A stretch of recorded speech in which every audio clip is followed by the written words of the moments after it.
thank you for joining us.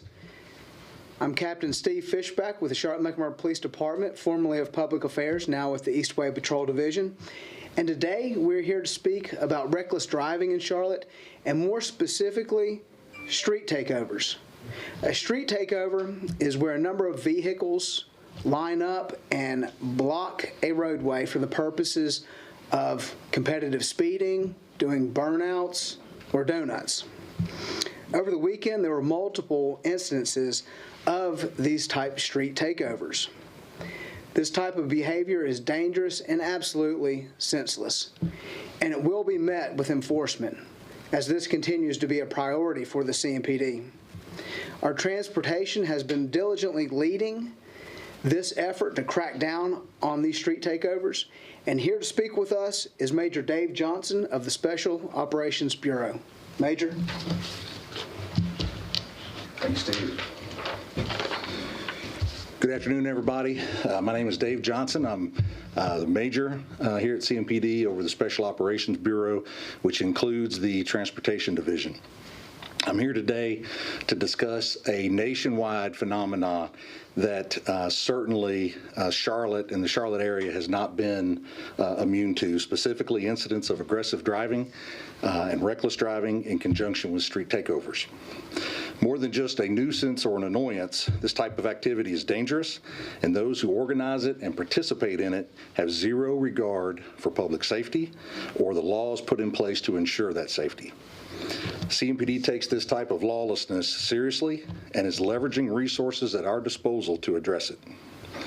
Just this past weekend, there were hundreds of drivers divided into different groups across the city involved in pop-up street takeovers and reckless and aggressive driving events across the city of Charlotte in various divisions. These pop-up incidents happened between Friday night, February the 24th, into the early morning hours of Sunday, February 26th. The location spanned several divisions, including Metro Division, Westover, Independence Division, Freedom, Eastway, and Central Divisions.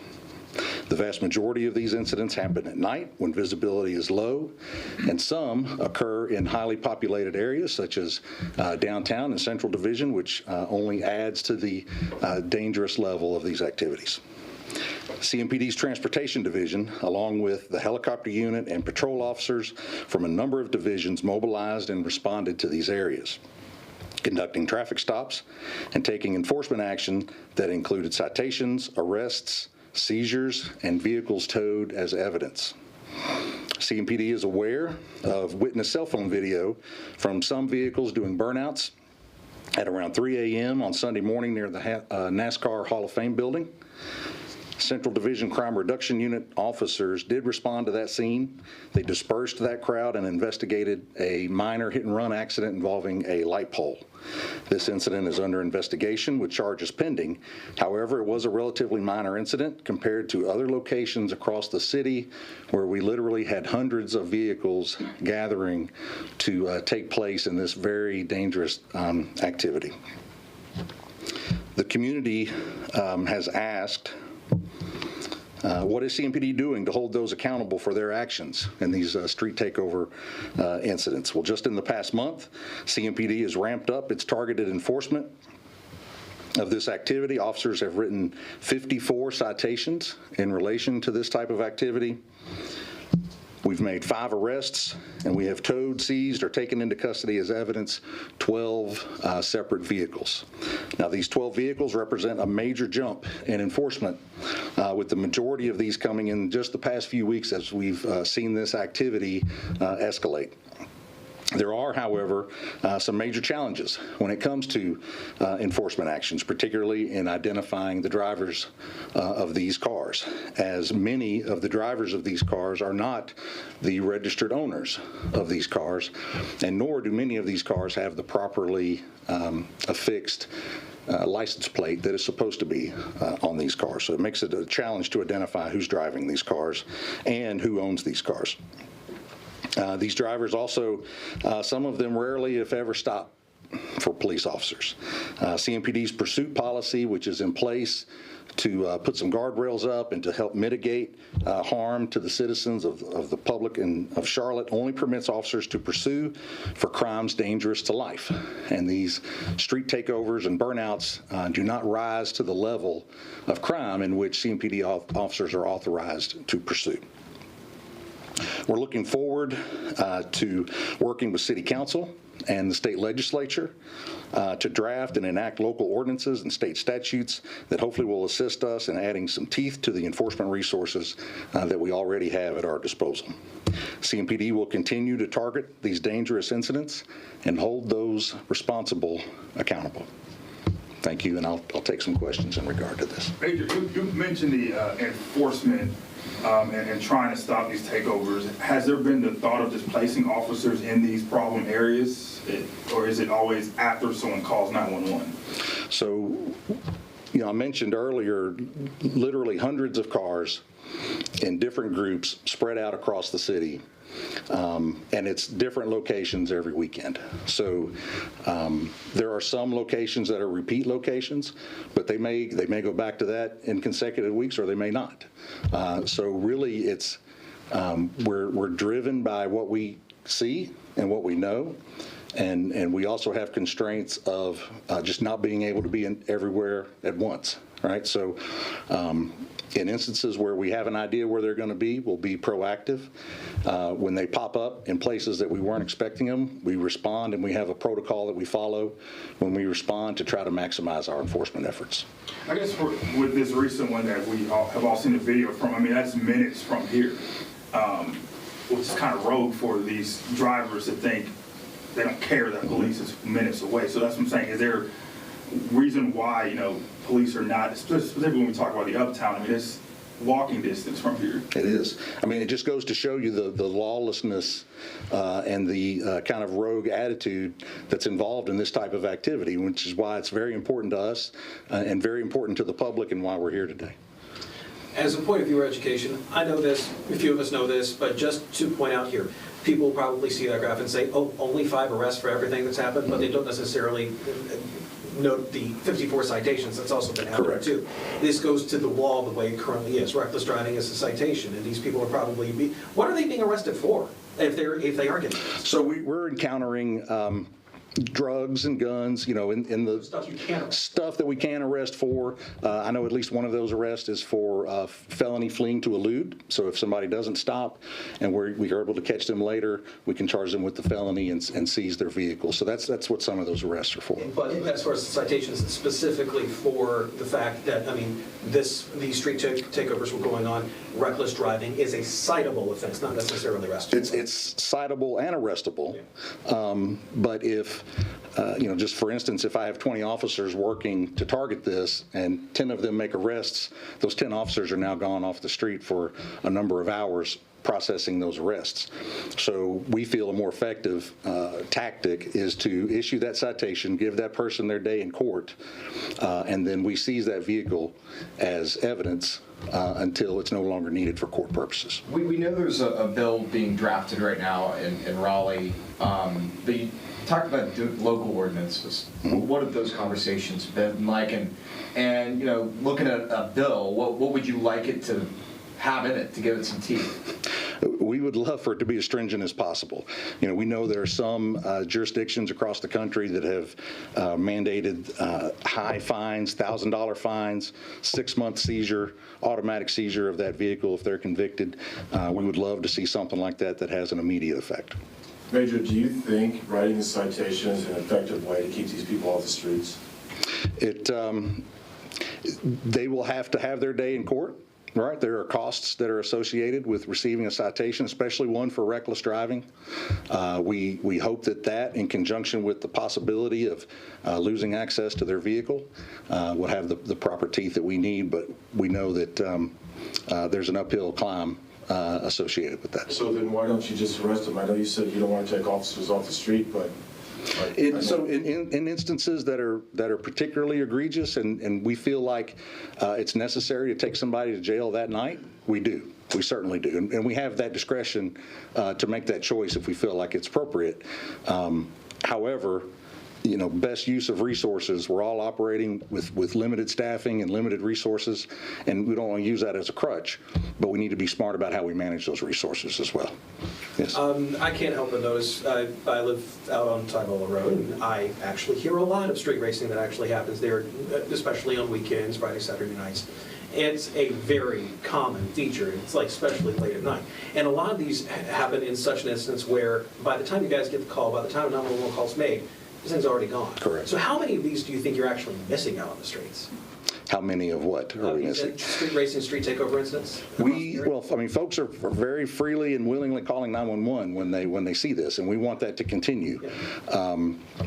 Now, somebody hearing a loud muffler racing down the street may not necessarily mean that it's one of these street takeover events, but we would certainly encourage folks to call 911 in regards to that as well. Major, in terms of short staff in relation to this, you guys are a lot of times having queues several hours, 5, 6, 7 hours before people can even get to an incident.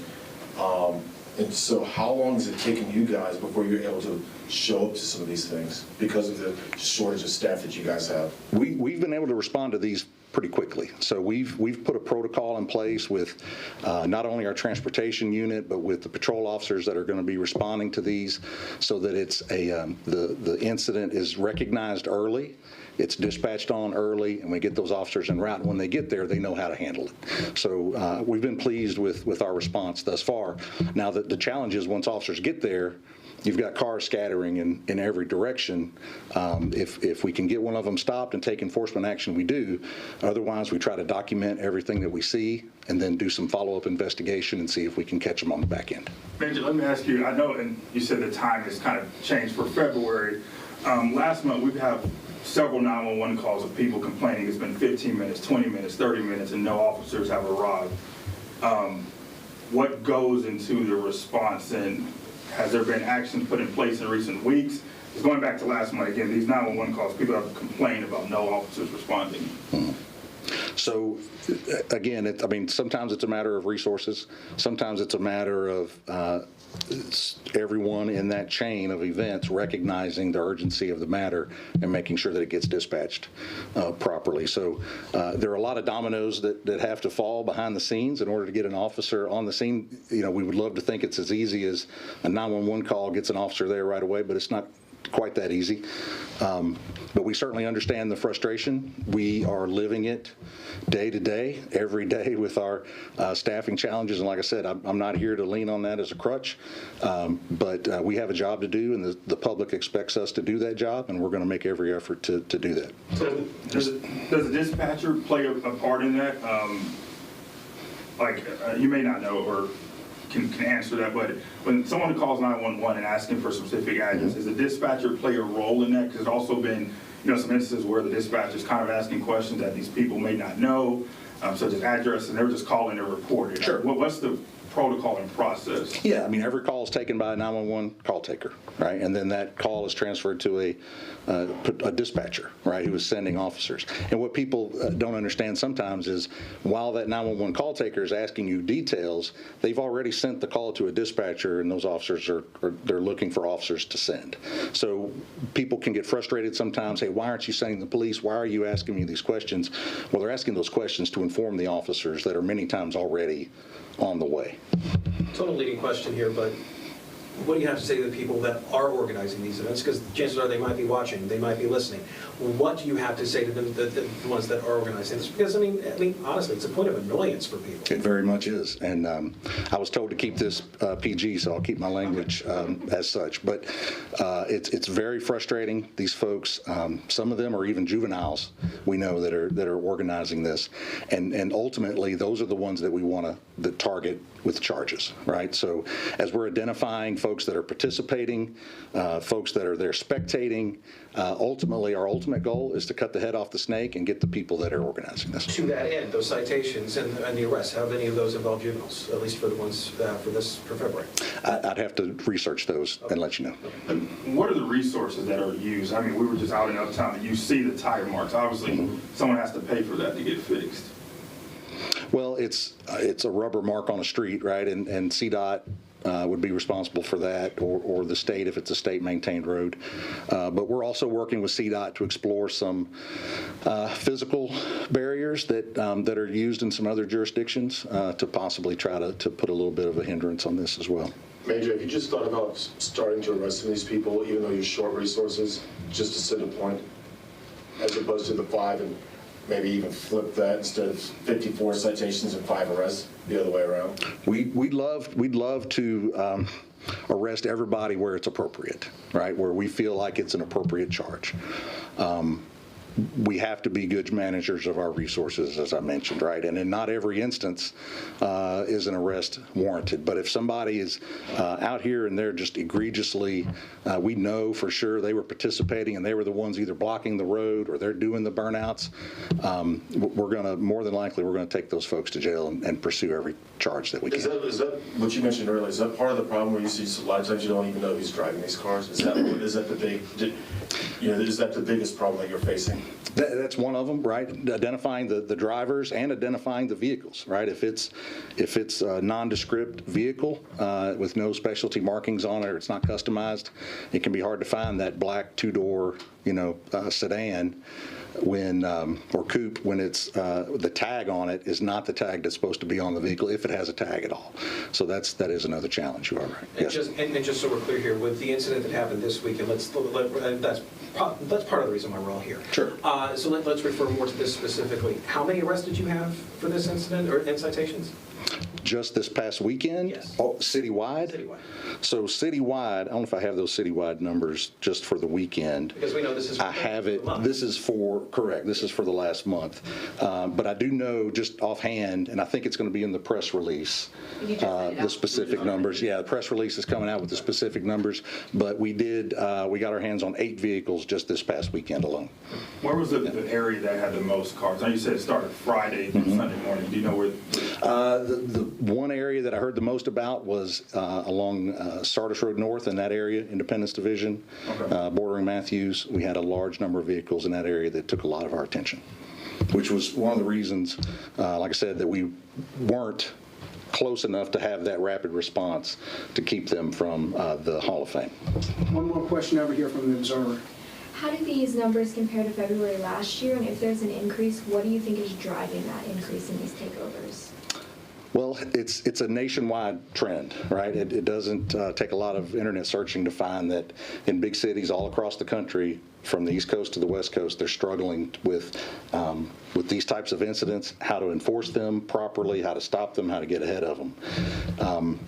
We saw this really kind of have an uptick during COVID. Right, when everything was shut down, we saw incidents of reckless driving and high speeds on the interstate really pick up during COVID, and it really hasn't died off since. And it's really it's a social media driven kind of phenomenon. So these folks are filming themselves, posting them to social media, getting the clicks and the likes, and that's one of the reasons we're seeing such an increase. What would you like the state legislature, you said, put some teeth into it? What specifically would you like to see? We'd like to see legislation that specifically addresses this problem, not just a reckless driving charge, something that specifically addresses blocking a street and performing vehicle stunts in the roadway. We know they're dangerous. We want something that will give us the tools that we need to really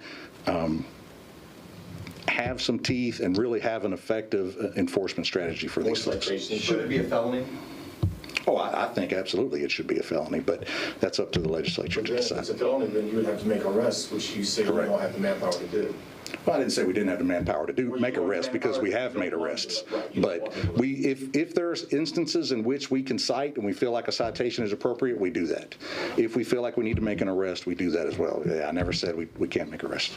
Okay, I do need to get the Major back as he continues to lead this effort. Thank you, everybody. Major, just real quick. DAVJOHNSON? Yes. Members of the Public Affairs Office have pushed out a media release, which will include a lot of data and statistics that the Major was not able to provide, right on the spot. If you have any additional questions or any other pieces of data that you're looking for, please reach out to the Public Affairs Office. And thank you for joining us.